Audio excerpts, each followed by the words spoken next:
But Daisy, it's true, isn't it? This whole idea of a new normal, these sort of cop-out words, this kind of, oh, what are we going to do about the unemployed? Well, get them a job. Look, I know it's hard in Victoria, and there's billions, tens of billions of dollars, of lost circumstances in Victoria, and I know it's hard for a lot of people, and I know people are going to say, oh, it's all right for you, Gary, go and get a job. But the trouble is we do need leadership that says, there is an opportunity for you to get a job coming. We've got a plan. We're going to build a nation that's bigger and stronger than it ever was before. This is the sort of language people want to hear more of. Oh, absolutely. I mean, the people are worried and frightened enough as it is without this sort of, doom and gloom prophesying coming from above. And the thing is, it's not just sort of politicians. The way the media, a lot of the media, has reported on the coronavirus and the economic fallout is just the worst kind of doomsday prophesying hyperbole that you will hear. I mean, I was reading all the articles today, about the debt and what Josh Frydenberg said and how much it is. And honestly, it was depressing even me. And I try to have some sort of perspective on these things because, I do this for a job. But, oh, my God, if you're your average person reading all these headlines, well, you think, well, what's even the point of going on?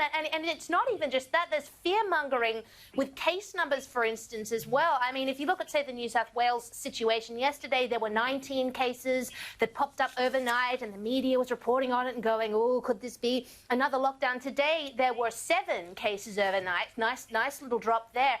And there was barely a hint of discussion of it, really, not like there was yesterday. The focus was on 300 cases in Victoria. There was another headline today from ABC News about Queensland that was, is Queensland the site of the next big outbreak? We had 2 cases today, and they were both from overseas quarantine, and we had 0 cases for a few days before that. And again, if you're your average person who doesn't have time to check the numbers every day, which is most people who have jobs and kids and everything like that, you don't have time to get as much perspective on this kind of thing. Well, what on earth are you going to think? It breeds this terrible, defeatist, depressed mindset, which is only going to make things worse. We need good leadership, but also more responsible media reporting on all of this, in my opinion.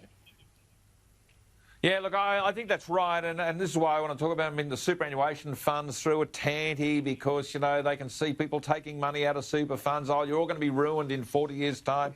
All this sort of stuff. Queenslanders have been told to stay north, isolate yourselves, There are people, there's a sentiment, and Ryan, I'll get on to Victoria now with you, but there's a sentiment amongst a lot of people in Brisbane is that we don't want another Melbourne.